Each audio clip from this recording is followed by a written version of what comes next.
My name is Caleb Mercer, and 5 months ago, I thought I understood what the word home meant. A roof, a family, a routine built on trust. But that was before the phone call that cracked my world open. Before I walked into an ER and saw my daughter's face bruised beyond recognition. Before I learned whose hands did it, and whose betrayal made it possible. People say a man breaks quietly. They're wrong. Sometimes he breaks loud enough to wake the part of himself he swore he buried for good. And if you're watching this, I need you to understand one thing before we go any further. What happened in my house wasn't an accident. It was a choice made by the two people I trusted most. And now I keep asking myself the same question every night. When did my home become the battlefield? And how did I not see the war coming? 2 weeks before everything collapsed, I was standing in my kitchen in Ridgewater, Colorado, watching a thin ribbon of burnt coffee slide down the side of my mug. The smell was sharp and bitter, the kind that clings to your throat. I remember tapping the spoon against the counter, trying to shake off the strange unease that had followed me since dawn. I'd built my life on routine. Routine keeps a man sane. Or at least, it lets him pretend he is. My boots were still dusted with concrete from yesterday's shift. The house was quiet in that familiar way a family home should be. No chaos, no shouting, just silence and the faint hum of the fridge. For years, I told myself that silence meant peace. Now I wonder if it was warning me. I reached for the morning paper. That's when the phone rang. A number I didn't know. A tone no father ever wants to hear. "Mr. Mercer," a voice said, sterile and rehearsed. "This is Ridgewater Memorial Hospital. Your daughter Leah has been admitted to our emergency department." My grip tightened around the counter edge. For a second, the kitchen swayed like the floor wasn't holding steady. "What happened to her?" "I'm sorry, sir. We can't discuss details over the phone. You should come immediately." I didn't remember grabbing my keys, or slamming the door, or sprinting to my truck with my heart punching against my ribs. I just remember the engine growling awake and the world outside blurring into a smear of winter colors. At the hospital, the fluorescent lights struck me like cold steel, too bright, too clean, too calm for what waited behind that curtain. When I pulled it back, the air left my lungs. Leah lay on the bed, small and trembling, her face bruised in purples and reds that didn't belong on a 21-year-old girl. Her right eye was swollen nearly shut. Dried tear tracks streaked down her temples. "Dad," she whispered, her voice cracking like thin ice. I moved to her side, brushing my thumb against her knuckles. My fingers shook. I tried to steady them, but some tremors don't obey discipline, no matter how many years the army trained it into you. "I'm here, sweetheart. Tell me what happened." She swallowed hard, breath hitching. "I went home early from Jules' place. I heard noises upstairs." Her eyes squeezed shut. "In your bedroom." A cold current slid through my chest. Mom was there, with Ethan Harper, my wife's brother. A silver-tongued entrepreneur with perfect suits and a smile that never reached his eyes. I felt something inside me tilt. Not break, just tilt, the way a floor gives out a second before it collapses completely. I yelled, Leah continued. Then two guys came from the hallway. Big guys. I think they were his security. They grabbed me and... Her breath shuddered. "They threw me down the stairs, Dad. They laughed while I was screaming. They're still in the house, drinking your whiskey." For a moment, everything in me went silent. A dangerous kind of silent. The kind I haven't felt since Kandahar. Did the doctors see you yet? I asked, steadying my voice. They're waiting on X-rays. Good. I kissed her forehead. I'll be back. Her hand clutched my wrist, desperate. Dad, don't do anything stupid. A humorless smile tugged at my mouth. Nothing stupid, just necessary. Outside her room, I forced my breath into something controlled. A nurse passed by, and I stopped her. My daughter, Leah Mercer. I need photos of every bruise, every abrasion, full documentation, medical report copies. That's not standard protocol, sir.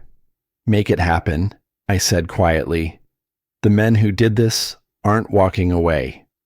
Something in my eyes must have convinced her. She nodded. But anger wasn't the only thing clawing at me. Something else, something heavier. Betrayal. The kind that gnaws bone before it reaches the heart. My wife, Elena. The woman I've shared a home with for 23 years. With her own brother. Her brother who walked into Christmas dinners like he owned the place. Her brother with unexplained money and men who followed him like shadows. Now those shadows had put their hands on my child. I stepped into an empty hallway and dialed a number I hadn't used in years. It's Mercer, I said. You owe me from Kandahar. I'm calling it in. I need everything you can dig up on Ethan Harper. All of it. When the call ended, my pulse was steady again. Too steady. That old part of me, the part I buried under years of construction dust and fatherhood, was waking up. A soldier. A hunter. A man who doesn't forget the face of the enemy. When I returned to Leah's room, she had fallen asleep. Pain meds pulling her under. I pulled a chair close, watching her chest rise and fall, remembering the day she first wrapped her whole hand around my finger. I'd promised her then that nothing would touch her without going through me first. Today, I failed her. Tomorrow, I wouldn't. A doctor approached, chart in hand. Mr. Mercer, we need to discuss your daughter's injuries. In a moment, I said, stepping aside and dialing another contact. Detective Isabella Rios answered with her usual clipped tone. Rios? It's Caleb Mercer. We need to talk. It's about Ethan Harper. I paused. And whoever he works for. She exhaled sharply. Not over the phone. Meet me somewhere quiet. When we hung up, I returned to Leah's side. Tell me everything, I said to the doctor. I need every detail of what those men did to her. As he spoke, the rage inside me didn't flare. It didn't burn. It crystallized, clean, cold, precise. Ethan, Elena, those men. They thought they could hurt my daughter and laugh about it. They thought they knew what kind of man I was. They were about to learn how wrong they were. And how far a father will go when someone breaks the only promise he has ever sworn to keep. By the time I turned onto my street, the winter sun had already slipped behind the rooftops, leaving the world washed in a dim blue haze. From a block away, I saw them, 2 black SUVs parked in my driveway, engines off, windows tinted so dark they looked like holes punched into the night. The kind of vehicles that don't belong in a working-class neighborhood unless something bad is about to happen. I killed my headlights, parking a full block down. My pulse didn't spike. My hands didn't shake. Instead, that strange old calm settled in. The kind I hadn't felt since the army. Tight focus, clean breath, steady mind. A dangerous calm. Walking toward my house, I saw my front door hanging half open, the porch light flickering like a warning. Bass-heavy music thumped from inside, the kind that rattled picture frames. My house, my sanctuary of worn leather furniture, family photos, and years of sweat-earned memories, reeked of cigarette smoke before I even stepped through the side entrance. I slipped in quietly, letting my boots kiss the tile without a sound. The air was thick with cologne, whiskey, and something sour. Disrespect. The laughter came next. Loud, arrogant, careless. Ethan's voice cut through the thumping music. You should have seen his face last time I dropped by. Man still thinks he owns the place. Someone else snorted. You really playing this long game with him? Then I heard her. Elena. Her voice slurred, soft, too familiar. He doesn't notice anything. Caleb just sticks to his little routines. A beat of laughter followed, sharp, ugly, slicing deeper than any blade. I stepped into the doorway. The scene glued itself to my memory like a scar. Elena on the couch, hair tousled, blouse half-buttoned, a drink dangling from her fingertips. Ethan sprawled beside her, his arm draped over her shoulders like he owned her. Two men in suits, big, careless, leaning near the windows, bottles in hand. My voice didn't rise. It didn't have to. Get out. The music kept playing, but everything else stopped. Elena's glass slipped from her hand, spilling across the rug. Ethan stiffened, a ghost of a smirk twitching at the corner of his mouth. Well, he said, clearing his throat. Look who finally made it home. You have 5 seconds, I said. Then I stopped asking. One of the bodyguards stepped forward, a wide grin splitting his face. Buddy, you might wanna... I didn't let him finish. Actions took over, years of training folding into instinct. My hand shot to his throat, thumb pressing deep, crushing his airway before he could inhale. He staggered back, gasping, and I drove my knee into his center mass, dropping him to the floor in a heap. The second guard reached inside his jacket. Gun! No hesitation. I closed the distance before he cleared the holster, twisted his arm behind him until his shoulder popped like a snapped branch. His scream cut through the music as I slammed him face first into the wall. Twice. His body went limp, sliding down to the floor. 15 seconds. 2 men down. The house silent now except for the music pulsing through the speakers. Ethan's face drained of color. He edged backward, pulling Elena with him like a shield. Caleb, let's be reasonable, he started. Reasonable? My voice felt like gravel in my mouth. Like your men were with my daughter? She shouldn't have been there, Elena blurted, her words slurred, eyes wide with something between fear and guilt. It wasn't our fault. I didn't hit her hard, just enough to stop the lie from leaving her mouth. The sound cracked through the room. She crumpled onto the couch, hand pressed to her cheek, staring at me as if she'd never seen me before. Don't you dare, I said quietly. Don't you dare blame her. Ethan stumbled back, hands raised in surrender. Caleb, listen. We can talk about this. I grabbed him by the collar and drove him against the wall. His feet dangled inches off the floor as he clawed at my wrist. You laid hands on my daughter, I said, tightening my grip. Your men threw her down a staircase. You laughed about it. No, man, I didn't touch her. Doesn't matter. I dropped him hard. Then I kicked him, once in the ribs, twice, 3 times. Until he curled in on himself like a broken animal. Stop, Elena screamed. You're going to kill him. I looked at her and something inside me finally split wide open. That's the first honest worry you've had tonight, I said. But don't worry, I'm not done. I grabbed Ethan by the hair and forced his face up to meet mine. His breath reeked of whiskey and cowardice. You hurt my child, I said, so I'm going to make sure you understand exactly what that cost you. What followed was not rage. It was precision, calculated, cold. Every strike measured, every hit deliberate, not enough to kill him, enough to make him wish he had died. When he finally collapsed, sobbing and incoherent, the house felt different, small, tainted, like their filth had soaked into the walls. I turned to Elena. Her mascara streaked down her cheeks, her legs unsteady, her voice barely above a whisper. "Caleb, please." "Get your things," I said, "and get out. You have 10 minutes. Where am I supposed to go?" "Ask your brother." My laugh came out hollow. "Once he can stand again." The conscious bodyguard dragged himself to his feet, nudged the unconscious one, and together they hauled Ethan toward the SUV outside. His moans trailed behind him like a dying animal.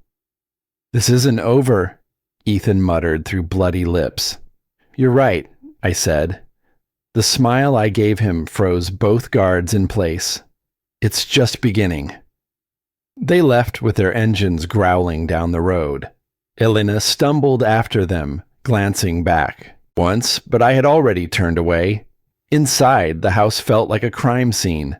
Broken glass on the floor, blood smeared across the rug, cigarette burns on the table, my home violated, my life mocked. My phone buzzed. A text from Mason, my old military buddy. "Found something. Meet me tonight." Good. Because tonight wasn't about revenge. It was about groundwork. I walked back to the bedroom, the one Elena had defiled with her brother, and stripped the sheets, folding them neatly before carrying them outside. I lit them in a metal bin, watching the flames curl and spit, until nothing remained but black ash. Then I made calls.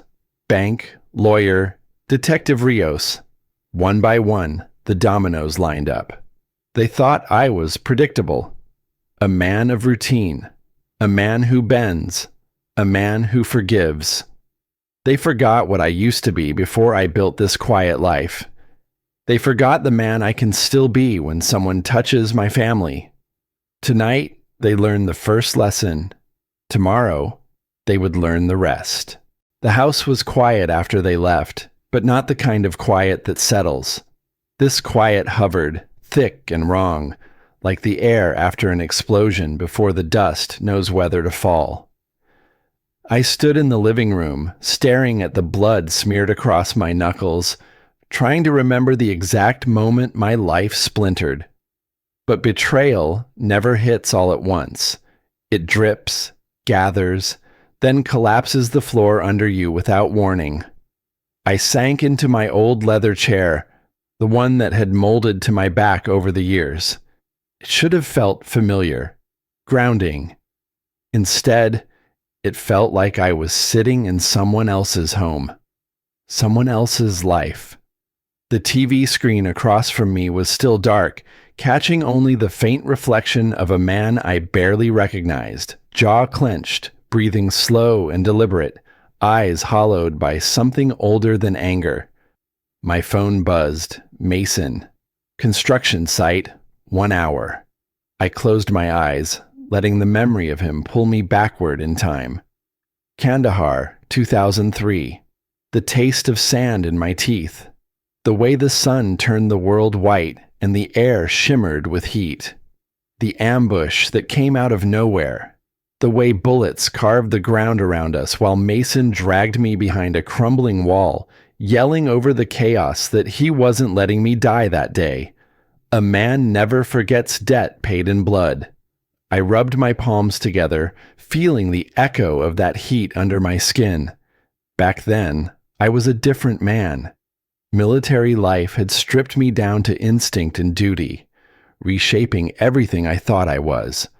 When I left the service, I believed I had buried that version of myself.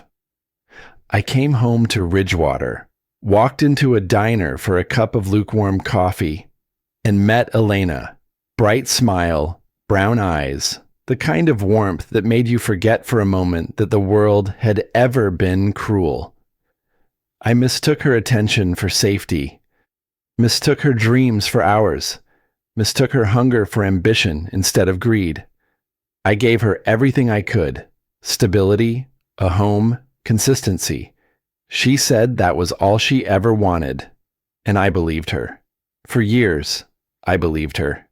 And then Leah was born. And for a short while, everything felt right. I worked jobs nobody wanted, took graveyard shifts, climbed from laborer to foreman with busted knuckles and a stubborn will. I thought discipline and effort could hold a family together the way they held soldiers alive on the battlefield. I didn't notice when Elena began looking at me differently, not with love, with comparison. Her brother Ethan showed up at birthday parties and holiday dinners wearing designer coats and flashing expensive watches. He walked in with that smooth arrogance, like every room belonged to him. I hated the way he talked to people, hated the fake compliments he handed out like business cards, hated the way he treated life like a game other people were too stupid to play. But I tolerated him. For Elena. For the family I thought I had. A second buzz from my phone snapped me back. Detective Rios. Call me when you can. Got something. I slid the phone into my pocket and grabbed my jacket off the hook. Before leaving, I took one more slow walk through the house. Every room held some piece of their betrayal. Whispers, glances I never questioned, odd schedules, late-night calls I ignored because I trusted her. In the bedroom, I found the drawer where she kept her jewelry. Tucked beneath a velvet pouch was a phone I'd never seen. I powered it on. Messages, photos, financial documents, meetings, transfers, conversations I wasn't supposed to hear. My throat tightened, not with emotion, but with clarity. She hadn't stumbled into betrayal. She'd built it. 23 years of marriage, dissected in minutes by a glowing screen. On my way out, I stopped by Leah's room. Her walls were still plastered with snapshots. Her graduation, road trips, birthdays. Her and Elena smiling in moments that now felt staged. The ache hit deeper here, not because of what Elena did to me, but because of what she let happen to Leah. A mother is supposed to protect. Elena didn't just fail. She assisted the enemy. A vibration in my pocket brought me back. A text from Leah this time. When can you pick me up, Dad? Tomorrow morning, I wrote back. Rest. I've got things handled. Another message blinked across the screen. Elena. We need to talk. I deleted it. She lost the right to talk. The drive to the construction site felt longer than it should have. Ridgewater's streets were quieter at night. The empty storefronts lit by flickering neon signs, snow gathering in corners of cracked sidewalks. I parked near the steel beams stacked behind the fence. Mason was already there, smoking despite hospital rules he himself enforced. His broad frame leaned against his truck, face carved by years of service and more years surviving the world afterward. You look like hell, he said when I approached. You should have seen the other guys, I answered. He let out a low whistle. I heard. Word travels fast. Show me what you found. Inside his truck, he opened a laptop. Screenshots, bank records, business filings, offshore activity, an entire web of corruption glowing on the display. Ethan's into everything, Mason said. Fraud, fake real estate ventures, protection schemes. And your wife? She's not a bystander. She's been helping him launder money for a while now. I stared at the screen, not shocked, just confirmed. How long?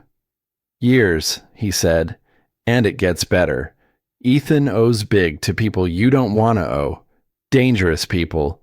Looks like he dragged Elena into this mess to help keep the cash flowing. A small, bitter laugh escaped me. So I was the last one to know. Caleb, Mason said, lowering his voice. They were going to take everything.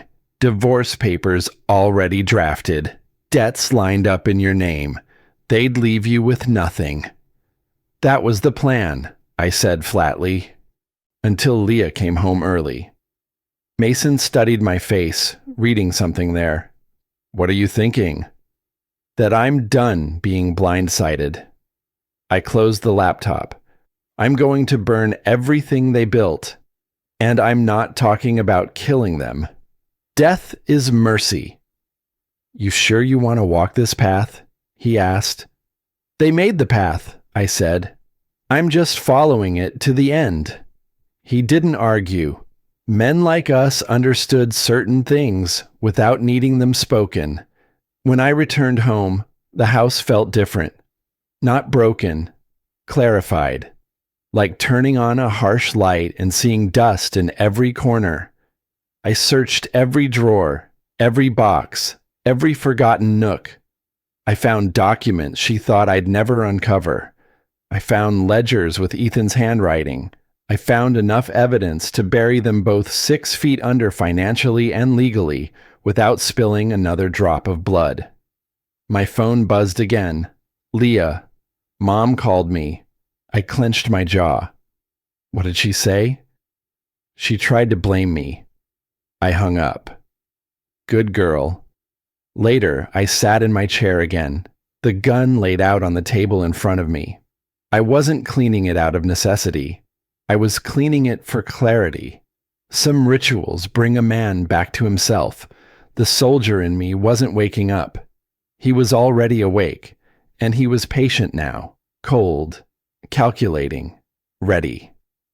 Outside, dawn crept over Ridgewater, turning the frost on the windows into a shimmer of pale gold. It marked something new. Not hope, not rebirth. A warning. Because the men who hurt my daughter thought they understood the kind of man I was. Elena thought she understood me too. They all thought routine meant weakness, predictability.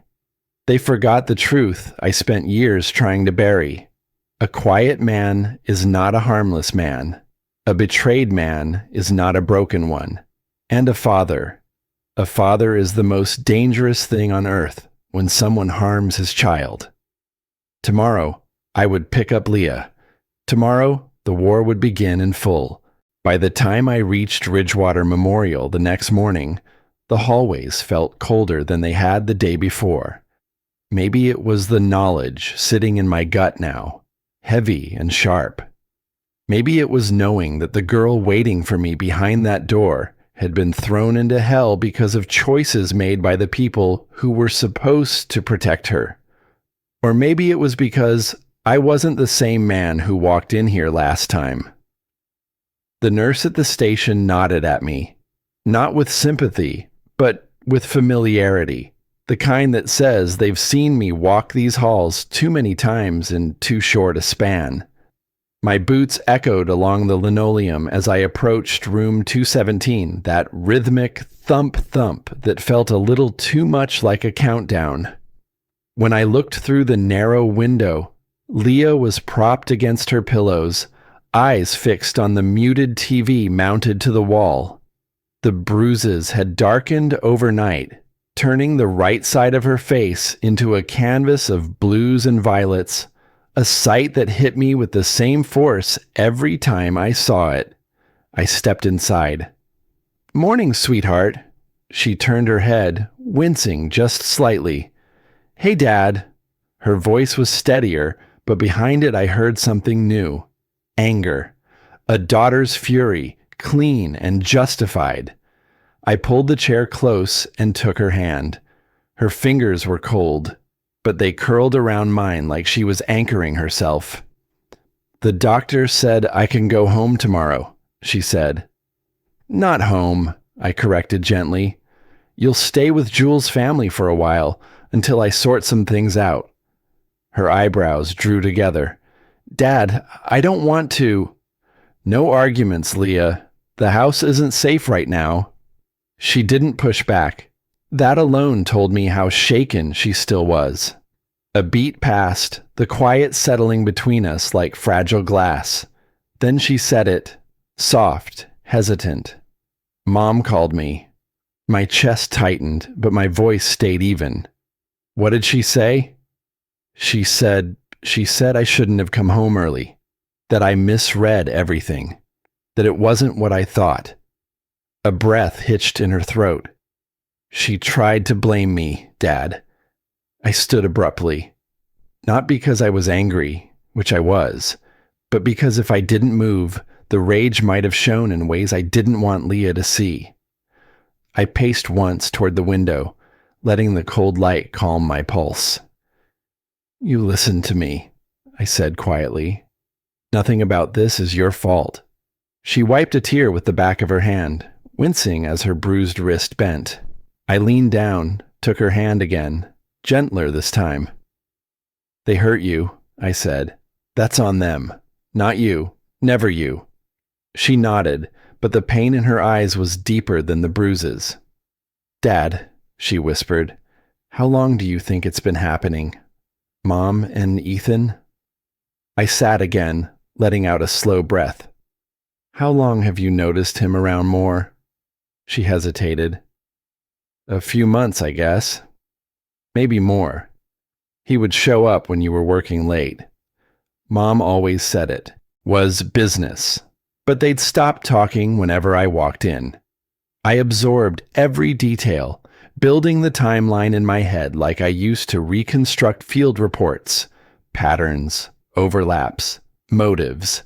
It was all useful. A knock on the door broke the moment. Mason stepped inside, wearing hospital admin scrubs that didn't fit him at all. His badge glinted under the fluorescent lights. Sorry to interrupt, he said. Caleb, got a minute? I squeezed Leah's hand. I'll be right outside. In the hallway, Mason lowered his voice. One of the guys you put down last night, they pulled his records. He's not just some hired muscle. He used to run enforcement for the East Point Casino, which means mob ties, deep ones. My jaw tensed. Ethan hired them? Looks that way. And the one with the busted shoulder? His rap sheet is longer than my arm. Assault, extortion, attempted murder. These guys aren't amateurs. Good, I said quietly. Then they'll understand what's coming. Mason exhaled hard. Caleb, you're not dealing with petty criminals. These men, they're bosses. They don't negotiate. They eliminate problems. So do I said. He didn't argue, not because he agreed, but because he knew better than to try. Back in Leah's room, a nurse was photographing her injuries, each bruise, each scrape, each visible mark. Flash after flash carved the room into fragments. Evidence, ammunition, proof. The nurse glanced at me. Detective Rios requested updated documentation for the case. Case? I repeated. Yes, charges related to domestic. This is not domestic anything, I cut in sharply. This is organized assault, and I'll be handling the interviews. The nurse didn't push. She simply nodded and retreated. Leah drifted into a light sleep soon after, the medication pulling her under. I sat beside her, the hospital clock ticking faintly on the wall. Time moved strangely here, slow, suspended, like the world outside didn't exist. My phone buzzed again. Rios, need to talk. Urgent. I responded, tonight. Then set the phone down, watching Leah's chest rise and fall, her bruised cheek, her split lip, her trembling hands. Every mark was a reminder, every breath a vow. I'd spent years believing I'd left violence behind. I traded firefights for construction sites, sandstorms for sawdust, adrenaline for a quiet coffee every morning. But sitting there, watching my daughter try to rest in a bed she never should have had to lie in, I felt the old training settle back into place. Like a suit of armor I never really took off. A father protects. A soldier eliminates threats. A betrayed man remembers. Ethan, Elena. They're hired thugs. Whoever they worked for. Whoever thought they could step into my home and touch my blood. They were about to learn something important. I am not the man they thought I was. I am not weak. I am not predictable. And I do not let harm go unanswered. I stayed with Leah until the hallway lights dimmed and the hospital shifted into its night rhythm. Machines beeped softly in the dark. Nurses whispered. The world outside continued turning, but inside me, something else was turning too. Slow, deliberate, inevitable. This wasn't just a father's anger anymore. It was strategy, calculated. A quiet war assembling itself piece by piece. Tomorrow, I'd take Leah somewhere safe. Tonight, I'd start the hunt. The Ridgewater Police Department always smelled like burnt coffee and old carpet. But that morning, the scent hit sharper, almost metallic, like my senses were running hotter than usual. Maybe they were. I'd barely slept. My mind had been running scenarios all night. Routes, consequences, angles, names. By the time Detective Isabella Rios motioned me toward her desk, I already knew the conversation ahead wouldn't make anything easier. It would only confirm what my gut had been trying to warn me for months. "You look like a man who spent the night staring at a ceiling," she said. "I've stared at worse," I answered. She didn't smile. Instead, she pulled a thick, overstuffed file from her drawer and spread its contents across the desk. Photos, documents, surveillance stills, and right at the center, Elena, my wife, my daughter's mother. Walking out of upscale restaurants with men I didn't recognize, sitting too close in dimly lit bars, passing envelopes, signing papers. Rios tapped one photo with her pen. "That's Julian Cade, real estate con artist. Been playing the long game for years. Your wife has met with him 6 times this month alone." A knot pulled tight inside my ribs. What was she doing with him? Setting up shell companies, transferring funds, hiding money under fake property names. Rios slid over the next stack. 3 weeks ago, almost your entire joint savings was moved into an offshore account we can't trace. My signature isn't on any of that. "No," she said, "but someone forged it convincingly." I stared at the paperwork, the clean signatures, the way Elena had mimicked my handwriting like she'd practiced it. A coldness crept up my arms. She hadn't betrayed me in the heat of a moment. She'd betrayed me with planning, precision, patience, like a project. "What about Ethan?" I asked. Rios leaned back, crossing her arms. "Your brother-in-law's businesses are fronts, money laundering, protection rackets. 2 of the guys who attacked Leah work for a known crime family. These aren't small-time thugs. These are men who make witnesses disappear." "I'm aware." She studied my face, like she was trying to gauge how far I'd already fallen into whatever I was planning. "You need to be smart about this, Caleb. You charge at these people head first, you'll disappear too." "I'm not charging," I said quietly. "Charging suggests impulse." She paused. "What are you doing then?" "Building." Rios didn't ask what that meant. Maybe she didn't want to know. Instead, she slid a small USB drive across the desk. "This contains everything we have on Cade, Ethan, their associates. Officially, it doesn't exist. Unofficially." Her eyes softened just slightly. "I know what they did to Leah, and I know what it does to a father." I pocketed the drive. "I owe you." Her hand shot out, gripping my arm before I stood. "Caleb, don't make me regret giving you this. And don't make me arrest you later." "No promises," I said, and walked out. From there, I drove straight to Ridgewater First Financial. The branch manager, Ms. Hayden, greeted me with the kind of polite pity she probably reserved for people whose lives were unraveling. "I'm sorry, Mr. Mercer," she said, scrolling through the account history. "All transfers appear to have been properly authorized. Your wife had full power of attorney. Show me the destinations. She turned the screen. Transfer after transfer. Offshore. Shell corporations. Fake investment firms. Savings gone. Retirement gone. Leah's college fund gone. All siphoned out in clean strokes. I didn't flinch. I'd run out of room for shock. My phone vibrated. A text from Mason. Got those names you wanted. Judge Preston involved. Be careful. Judge. That made things clearer. And dirtier. I left the bank and drove to my house. Not because I wanted to step inside, but because I needed to face the battlefield for what it was. Elena had taken almost everything, but she didn't take her office. That door had always been her sanctuary, her domain. Funny how betrayal hides best behind closed doors.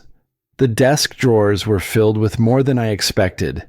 Contracts with shady brokers. A separate phone she must have thought I'd never search for again. Emails, logs, meetings, financials, photos. Enough damning evidence to destroy her twice.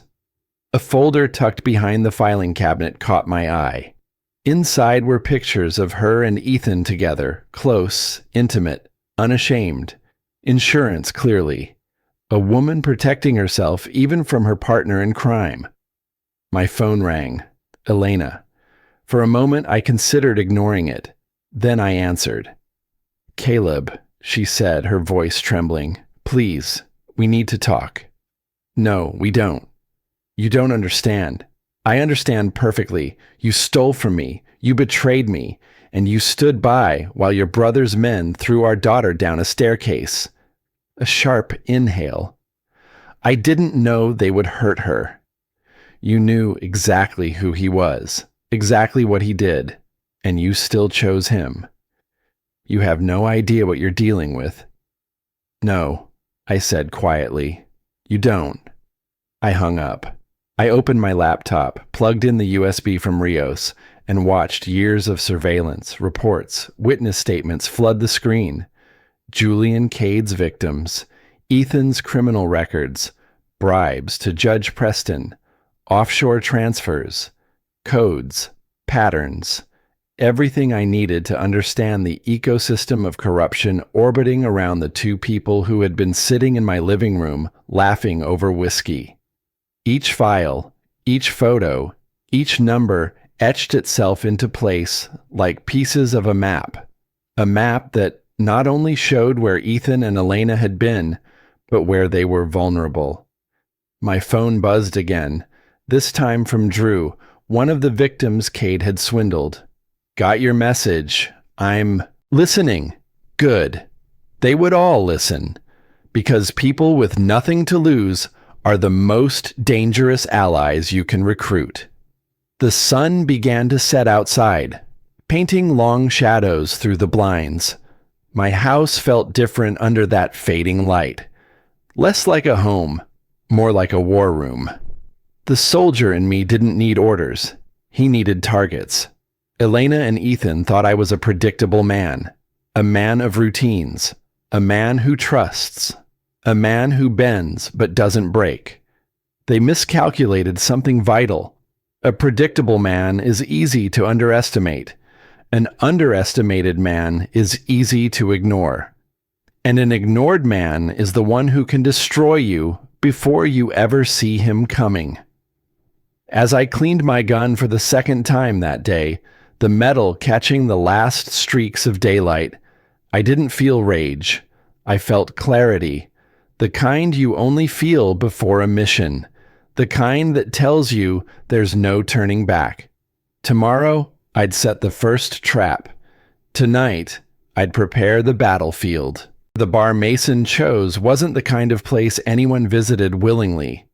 The neon sign flickered like it was dying. The air smelled of stale beer and old arguments, and the floor stuck to my boots as I walked toward the back booth where he sat.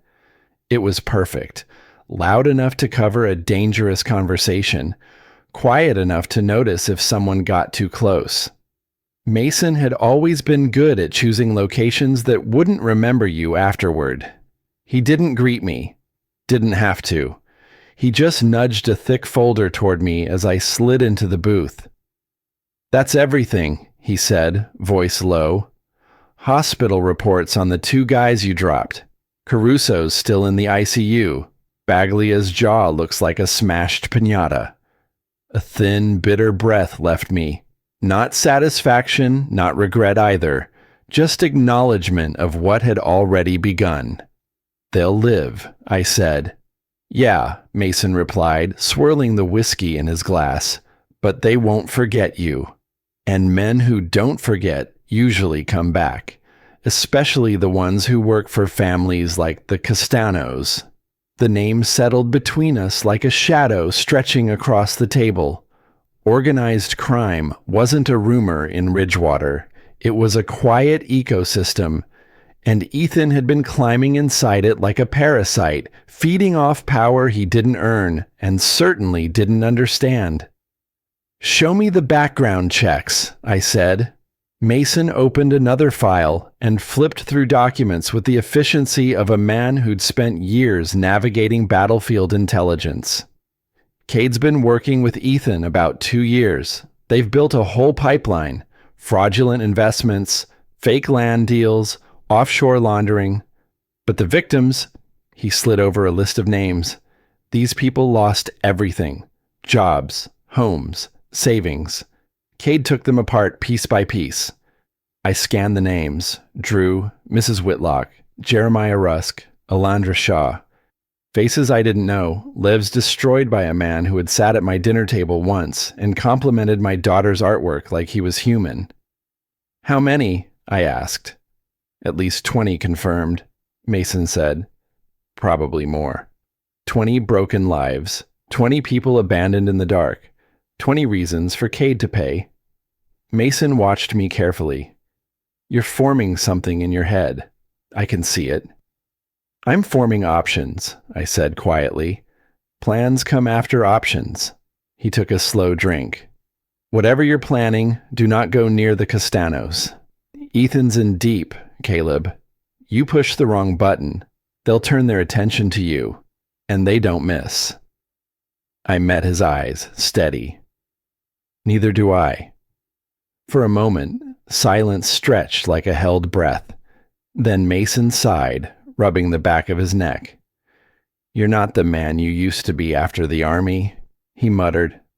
But right now, I'm starting to see the man you were before you tried to bury him.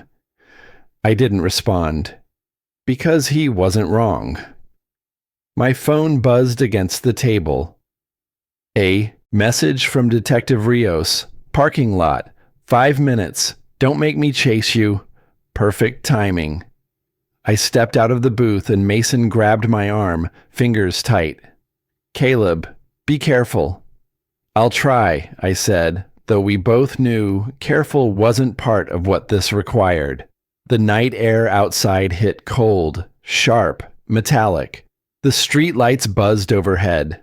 Rios waited next to her unmarked car, folder in hand. No small talk. Judge Preston, she said immediately. Here. She handed me photos and bank statements. Preston with women who couldn't legally buy their own drinks. Preston with cocaine on a glass table. Preston accepting envelopes from Ethan's men like it was routine. He's compromised beyond repair, she said, and he's been protecting Ethan for years. Sealed records, dismissed charges, ignored evidence. I traced one photo with my thumb. Preston laughing with a girl who looked barely 20. Disgust simmered under my ribs. This will bring him down. Yes, Rios said, but it'll also bring heat. Heavy heat. You sure you want to be holding those matches? I closed the folder. I'm not lighting the match. I'm just leaving it where others can find it. Rios exhaled slowly. That's what I'm afraid of. When she drove off, I stood alone for a moment, letting the cold wind carve clarity into my thoughts. Every piece was falling into place, every hidden truth uncoiling like wire pulled taut.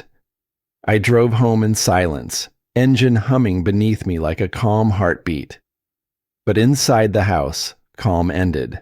I spread everything across the dining table: photos, bank records, lists of victims, names of corrupt officials, a map of rot. Ethan's empire wasn't built on power. It was built on people he assumed would stay silent. But silence breaks when you pull hard enough. My list of victims became the foundation. People who deserved answers. People who deserved justice. People who would become the chorus that drowned out Ethan and Cade's lies. I drafted anonymous invitations, private meetings, recovery support, evidence attached. Enough breadcrumbs to lead them to the truth and to each other. When victims unite, predators starve. Then I turned to Judge Preston's folder.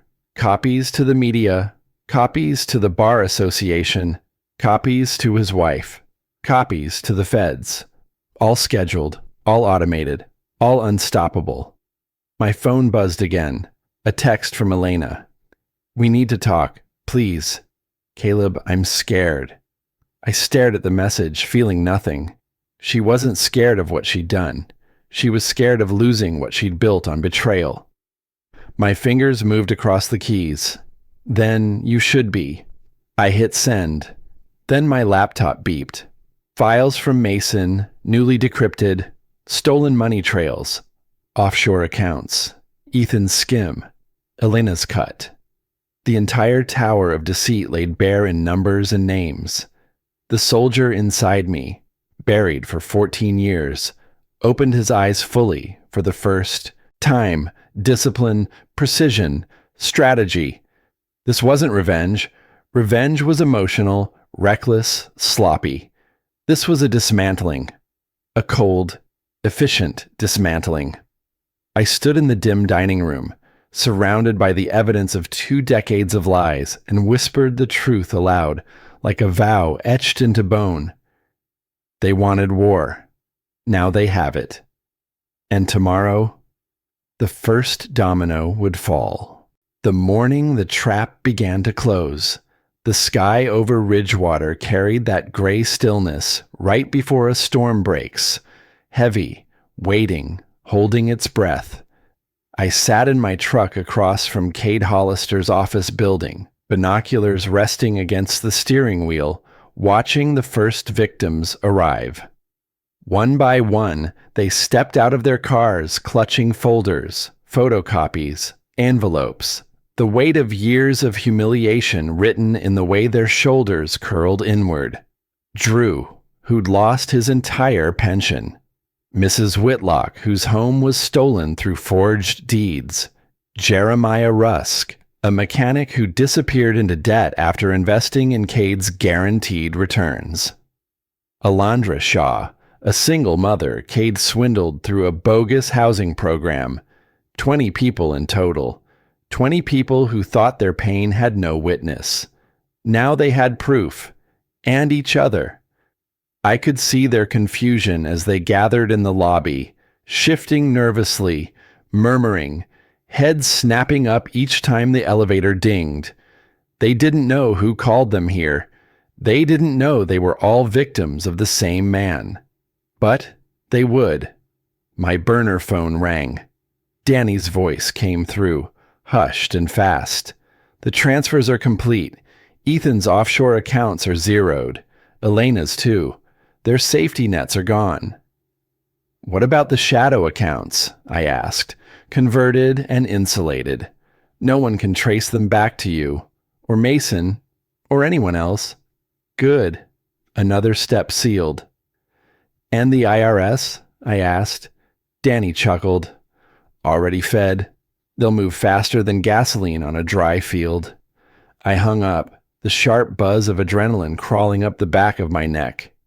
Ethan would already be feeling the first warning tremor under his feet, his financial world collapsing in silence. And soon, the noise would come. A black Mercedes eased into the parking lot. Cade, expensive suit, perfect hair, sunglasses he didn't need. Even from across the street, I could see him rehearsing whatever lie he'd planned for the day, his lips moving slightly, like he was practicing his own myth. He checked his reflection in the window. Then he saw the crowd inside. He froze. I didn't need binoculars to see his face drain white. I dialed him from the burner phone, kept my voice steady, and clipped. "Mr. Hollister, this is Andrew Cole from the Securities and Exchange Commission. We've received numerous complaints about your investment practices. I'm in your lobby now with several of your former clients who'd like to discuss the matter." Panic fluttered across his features so fast it was almost beautiful. He spun toward his car, but Drew had spotted him, and then Mrs. Whitlock and Jeremiah. The wave formed instantly. Dozens of hands lifted documents toward him. Voices rose, anger, desperation, betrayal, all twisting together into a sound Cade couldn't talk his way out of. It took less than 10 seconds for the news van to screech into the lot. Cameras flipped open. Microphones extended. Reporters sprinted toward the chaos like sharks scenting blood. My phone buzzed again, an unknown number, but I knew it was Ethan. I didn't answer. Let his panic stew. Let him leave long, frantic voicemails full of rage he had no place to aim. Back inside the lobby, the crowd had cornered Cade against the reception desk. The camera lights washed him out, making him look small, sweaty, fragile, like a con man caught without a stage. Mrs. Whitlock's voice cracked above the rest. "You told me you'd help me keep my home." Jeremiah shoved papers in Cade's face. "You ruined my life. My kids had to drop out of college because of your lies." Alondra stepped forward, shaking so hard she had to steady herself on the desk. "You promised me stability. You promised me safety. You promised—" Her voice broke. Cade had nothing left to say. Police cruisers pulled up, timed, planned, perfect. And from the unmarked car stepped Detective Isabella Rios, warrant in hand. Her expression was the exact opposite of panic. "Julian Cade Hollister," she said, her voice carrying clean and cold across the lobby. "You are under arrest for multiple counts of fraud, conspiracy, and financial exploitation." When the cuffs clicked around his wrists, one of the reporters shouted, "Mr. Hollister, do you have anything to say?" He looked up, eyes wild, and for a split second he scanned the crowd like he was searching for me. But I was behind tinted glass, an invisible architect in the parking lot. He sagged as they pushed him through the doors. Another domino down. My phone buzzed. Danny again. "We're good. Evidence packets delivered to the IRS, the SEC, and the state attorney's office. Cade's operation is a bonfire now." "And Ethan?" I asked quietly. "In meltdown mode.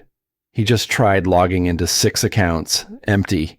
He's calling everyone, yelling about betrayal. Castano's men paid him a visit too.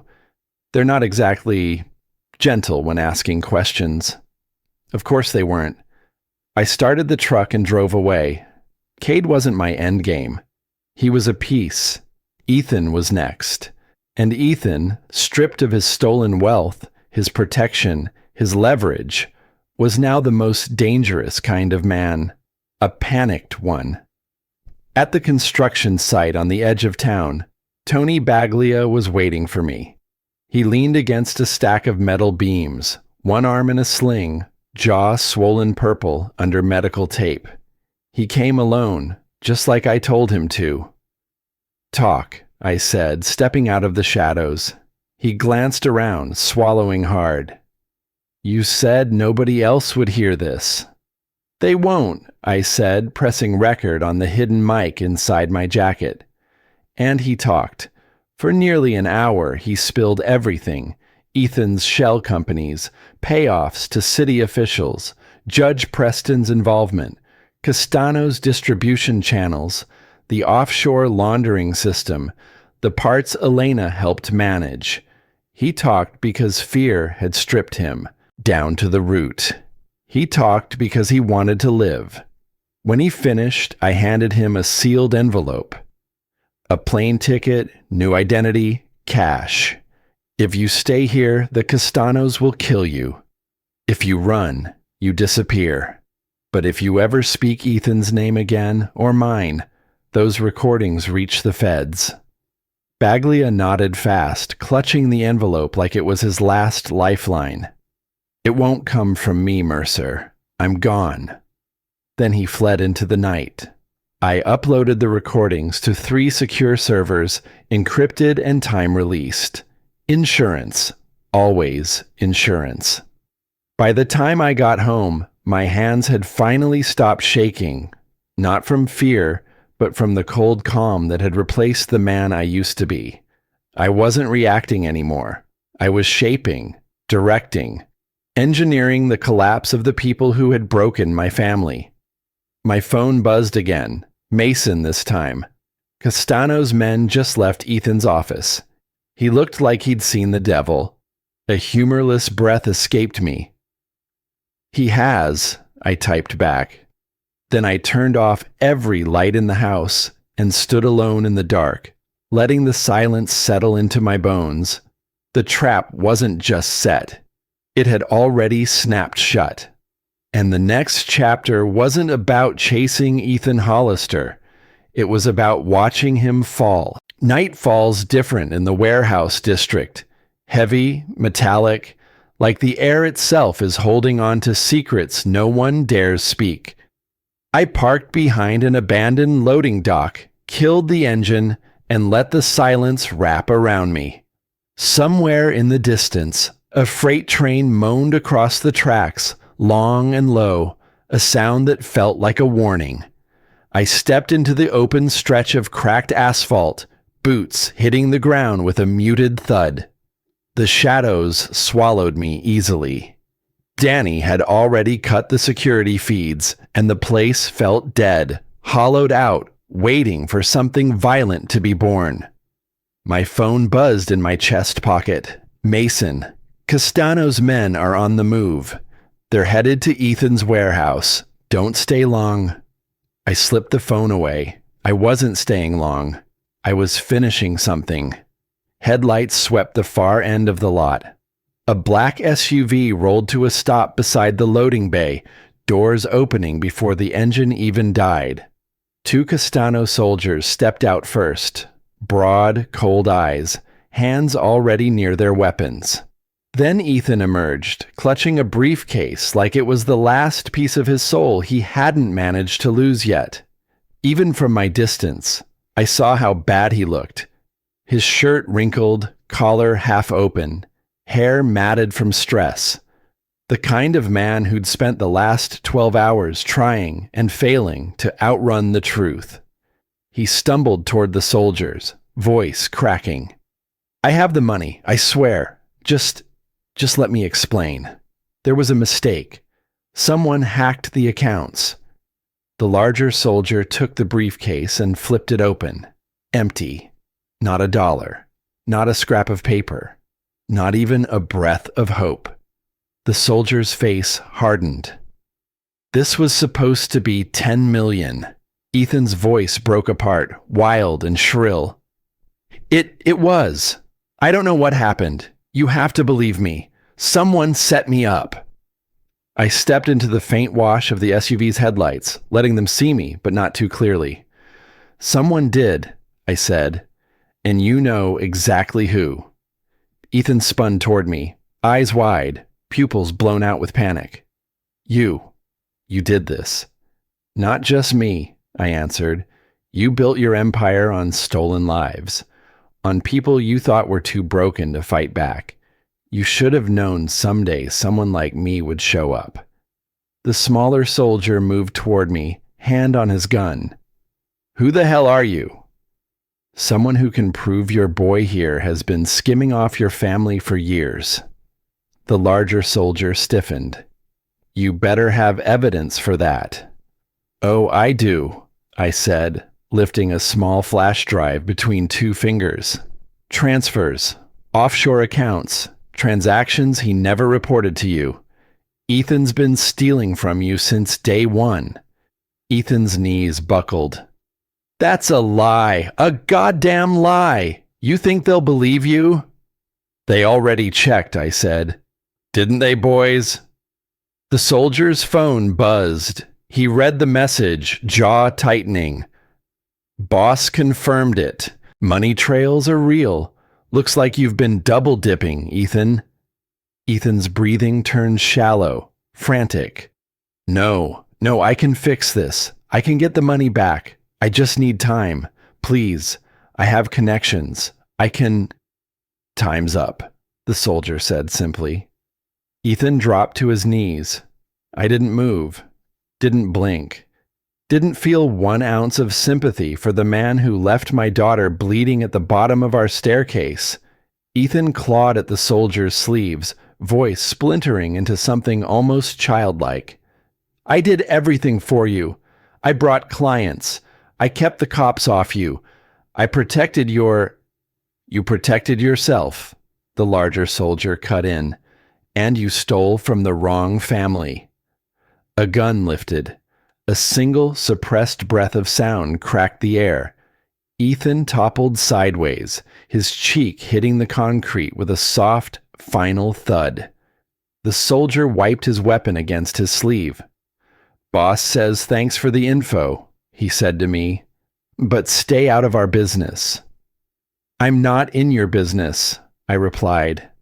I'm cleaning up mine.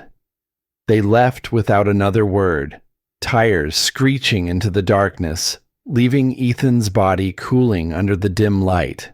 For a moment, I just stood there, feeling the quiet beat settle in. The kind of silence that feels like the end of something, but not yet the relief of victory. More like the moment after a storm breaks, when the world hasn't decided if it's done or just catching its breath. My phone buzzed. Elena. I answered this time. Her voice came through shaky, almost broken. Caleb, something's wrong. Ethan isn't answering. They froze all my accounts. I don't know what to do. I need your help, please. I stared at the body beside me. You need help? I repeated quietly. After everything? You don't understand, she cried. They told me they're coming after anyone connected to Ethan. I'm terrified. Please, just talk to me. Tell me what to do. My jaw tightened. You walk away, I said. That's what you do. You walk away, Elena. Because you lost the right to ask me for anything a long time ago. Caleb, I'm begging you, she whispered. I didn't want any of this. I didn't know they would... You knew enough, I said, and now you live with it. I hung up and let the quiet rush into my ears like a tide.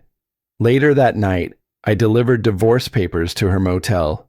She answered the door with trembling hands, mascara streaked down her cheeks, wearing a sweater far too thin for the cold. Her eyes flicked behind me, as if expecting shadows to follow. You can't leave me like this, she said, voice cracking. I'm not leaving you, I replied. You left us. This is just the paperwork. She reached for my arm and I stepped back. The hurt on her face was real. Maybe for the first time.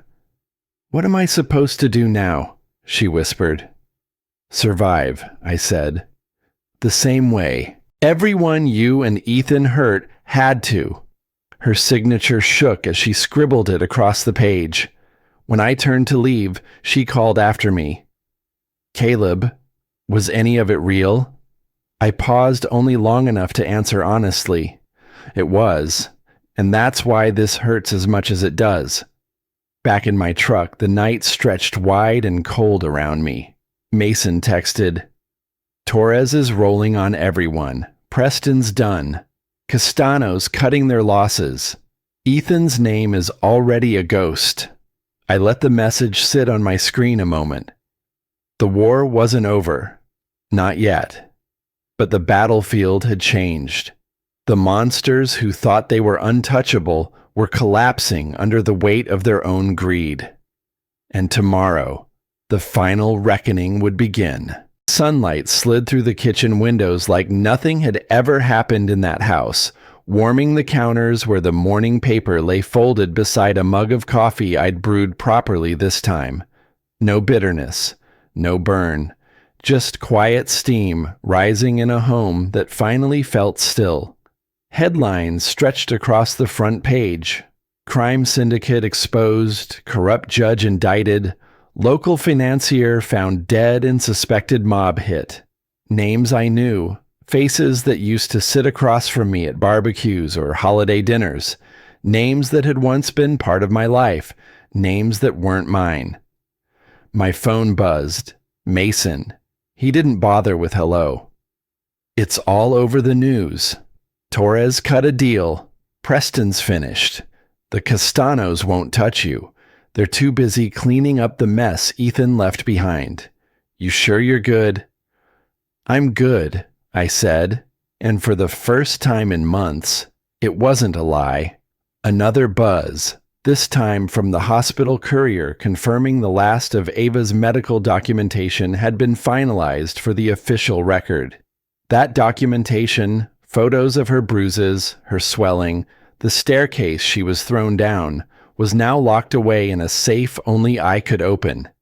Insurance. Truth. The thing that kept me from forgetting why all of this began. The doorbell rang. I knew that sound, light, nervous, soft. Ava. I opened the door and she stepped in, her bruises fading into faint shadows beneath her skin, the stiffness in her posture easing as she smiled. Sarah dropped her off, waving from the car before pulling away. Ava looked around the house, our house, like she was seeing it through new eyes, searching for echoes of a life she lost in one violent moment. Feels weird being back, she said quietly. It'll stop feeling weird, I told her. Little by little. She nodded, then held up her phone. Mom called again. I waited. I didn't answer. Pride warmed something deep inside me, something that had been cold far too long. Good, I said. She took a breath, long and steady. Dad, did you do anything? To them? There it was. The question she was brave enough to look in the eye. The question she wasn't sure she wanted answered. I brushed a loose strand of hair from her face. I did what I needed to do to protect us, I said. The rest, you don't need to carry. Her shoulders softened, like she'd been waiting for permission to let go. We made breakfast together, eggs sizzling in the pan, coffee brewing fresh in the pot. Small things, ordinary things. Things I didn't realize I'd missed until they came back to me in the sound of Ava humming under her breath. After she settled in the living room, I stepped into my study. Files were stacked neatly on the desk, evidence of everything that had been exposed, everything that had been destroyed. Danny had scrubbed every trace of my involvement, wiping digital footprints clean. Rios sealed the case files on my request, labeling, Ethan's death a mob retribution killing. No loose ends. Every threat neutralized. My phone buzzed with an unknown number. I answered cautiously. Mr. Mercer, a calm, cultured voice said. This is Dominic Castano. My spine straightened. I want to thank you, he continued. It seems Mr. Hollister grew comfortable taking what didn't belong to him. Your assistance ensured the family didn't lose more. Silence stretched a beat. You have my word, Castano added. No one will bother you or your daughter, ever. Good, I said simply. One more thing, he said. If you ever require a favor, you need only reach out. I won't, I answered. We'll see, he said. Then the line clicked dead. I deleted the number instantly. Powerful men rarely offered peace, but sometimes they respected the ones who refused to fear them. By afternoon, Ava and I walked through Ridgewater Park, the same park where she used to race up the slides as a kid, chasing birds and laughing like her life stretched forever. The playground had been rebuilt with new equipment, bright colors, soft mulch, clean lines, a donor plaque hung on the fence, anonymous, dedicated to every woman deserving of safety. A quiet moment formed between us, the kind you feel more than hear. "Dad," she said softly, "do you think things will ever go back to normal?" I thought about that, about the man I used to be, about the lines I crossed, about the truth I'd embraced, the part of me I'd unburied, sharpened, polished, reclaimed. "No," I said, "but we'll build something better." She slipped her arm through mine. When we got home, the sun had dropped low, bathing the house in warm gold. I watched Ava settle into the couch, blanket pulled around her, safe, whole, mine to protect. Then came the quiet beat, the one I'd avoided, the one that felt like the truth I owed myself. Elena had tried to reach out 3 more times that day. Each call went unanswered. I opened one of her messages, just one. "I'm sorry. I lost everything. I don't know who I am without all of it. I never meant for Ava to get hurt. I never meant to hurt you. Please, just talk to me." A micro moment struck hard. Something small, sharp, a memory I didn't want to revisit. Her laugh at our wedding reception, the way she used to touch my arm when she wanted me to feel seen. The moment Ava was born and Elena cried into my chest, whispering, "We did it, Caleb. We made something perfect." I closed the message. Some things can break and be rebuilt. Others break and become warnings. I blocked the number. That night, Mason, Danny, and Rios came over for dinner. The kitchen buzzed with warmth, conversation, clinking glasses. They weren't coworkers or allies or people I kept close out of necessity. They were my new family, the kind forged under fire, the kind betrayal couldn't touch. Ava laughed with Danny in the dining room. Mason argued with Rios about football scores. The house felt alive, more alive than it ever had when Elena lived in it. Later, after everyone left and Ava was asleep, I stepped outside onto the porch. The air was cool, quiet, honest. The war was over. Not clean, not painless, but over. And I had won, not by surviving, but by protecting what mattered, by refusing to be broken, by becoming exactly the man the moment demanded. A man who would burn the world down before watching his daughter suffer alone. I stood there, looking out at Ridgewater, this flawed city with its corrupt judges and greedy businessmen and forgotten victims, and I felt something settle inside me, something steady, unshakable. The man I used to be died the night my daughter called me from a hospital bed. The man standing here now, he would never die. Not as long as there was something or someone left to protect. And God help anyone who ever tried to hurt my family again.